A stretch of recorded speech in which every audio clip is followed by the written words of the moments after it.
Alrighty, the first of this trilogy of videos takes a look at a little box on a floor. He's on a horizontal surface, not on an incline. We'll hit that in the next two. He's being pulled forward by a force of 200 newtons at an angle of 25 degrees. Box has a mass of 18 kilograms, and between the bottom of the box and the floor is a coefficient of friction of 0.38. My ultimate question, what's the acceleration of the box? Well, when I look at the calculation of acceleration, I'm going to turn to Newton's second law of motion. That the net force is responsible for the acceleration of the object, and so is, of course, the inertia of the object measured by its mass. Well, I have the mass, it's 18 kilograms. So if I can get net force, getting to acceleration goes pretty swiftly. Now, in the horizontal direction, which is the direction of the motion of my box, I have two forces that are actually acting. One, the applied force, but not the full 200 newtons, because at 200 newtons is at an angle.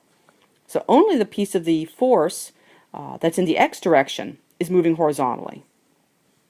And I can't forget about good old kinetic friction.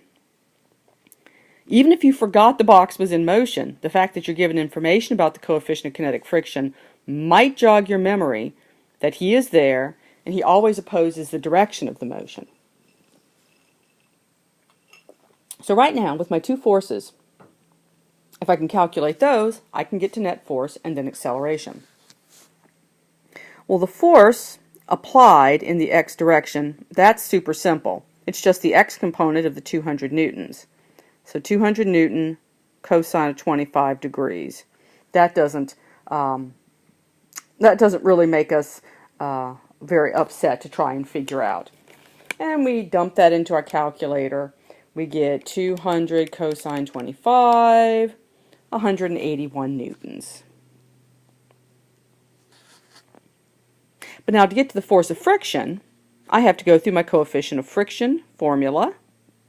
Coefficient of friction is equal to force of kinetic friction divided by normal force. Well, normal force, I'm going to have to do some work with. Normal force acts in this case purely in the y direction. So directly he's not contributing to the motion of the object, but indirectly he is through the force of friction. There's another force acting in the y direction, of course, and that's the object's weight. Now, in some instances, the weight of the object is equal and opposite to the normal force, because when we're dealing with a horizontal surface, gravity pointing always straight down, perpendicular to a horizontal surface would be straight up for the normal force, and therefore equal and opposite because the object's in equilibrium in the y direction. But I can't forget that 200 newtons is at an angle, and part of that, of course, of that force is going vertically.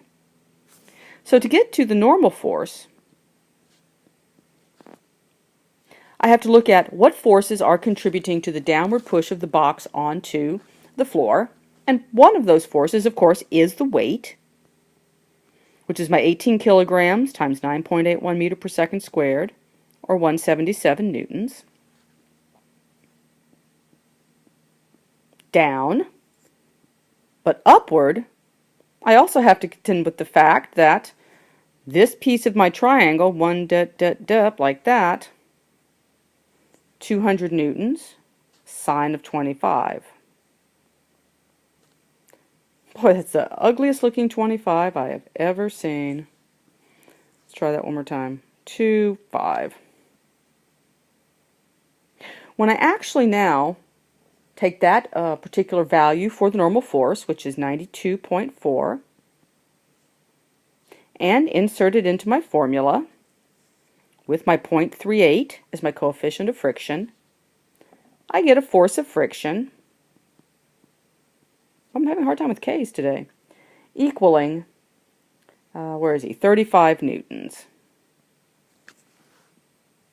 Well, I'm ready to go and find that normal force, excuse me, that net force.